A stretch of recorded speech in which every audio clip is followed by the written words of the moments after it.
پہاڑی زبان میں اپڈیٹ سنیے۔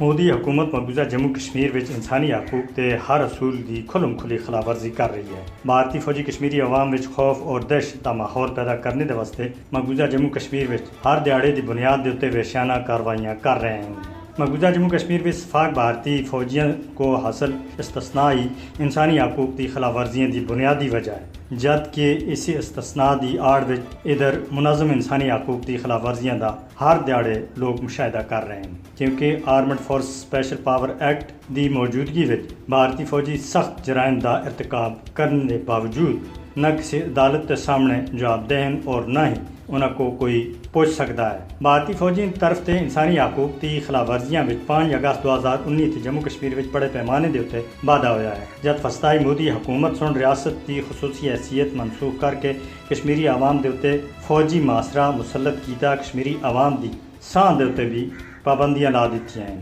اور پھر مودی اور اس دے مددگار مقبوضہ جموں کشمیر میں صورتحال دی بہتری دے دعوے بھی کردے ہیں۔ کشمیر دے رہنے والے ان دے ناقابل تنسیق حق کے خود ارادیت کا مطالبہ کرنے دی وجہ تھی انہوں کو بدترین سزا دیتی جا رہی ہے۔ اقوام متحدہ انسانی حقوق کونسل سن نہ صرف مقبوضہ جموں کشمیر وچ بھارتی مظالم کو دستاویزی شکل دیتی ہے، بلکہ اپنی کافی ساری رپورٹاں وچ اس گل دی بھی تصدیق کی ہے کہ بھارت مقبوضہ جموں کشمیر وچ انسانی حقوق دی خلاف ورزیاں کر رہا ہے۔ انسانی حقوق دی عالمی تنظیمہ سن مقبوضہ جموں کشمیر وچ انسانی حقوق دی بگڑتی ہوئی صورتحال دے بارے وچ کئی بار خطرے دی الارم بھی دیتی ہے، لیکن مودی حکومت کے اوتے کسی قسم دا کوئی اثر نہیں ہو رہا۔ مقبوضہ جموں کشمیر وچ انسانی حقوق دی خلاف ورزیاں دا تعلق کئی سالہ چروکنا حل طلب تنازع کشمیر دے جڑیا ہوا ہے۔ اگر کشمیری عوام دی حالت زار کو اسی طرح عالمی برادری کانڈ پیچھے سڑتی رہی تو جنوبی ایشیا وچ امن و استحکام دا قیام ایک خواہ بن کے رہ جاسی۔ لہذا عالمی طاقتوں کو چاہیے کہ وہ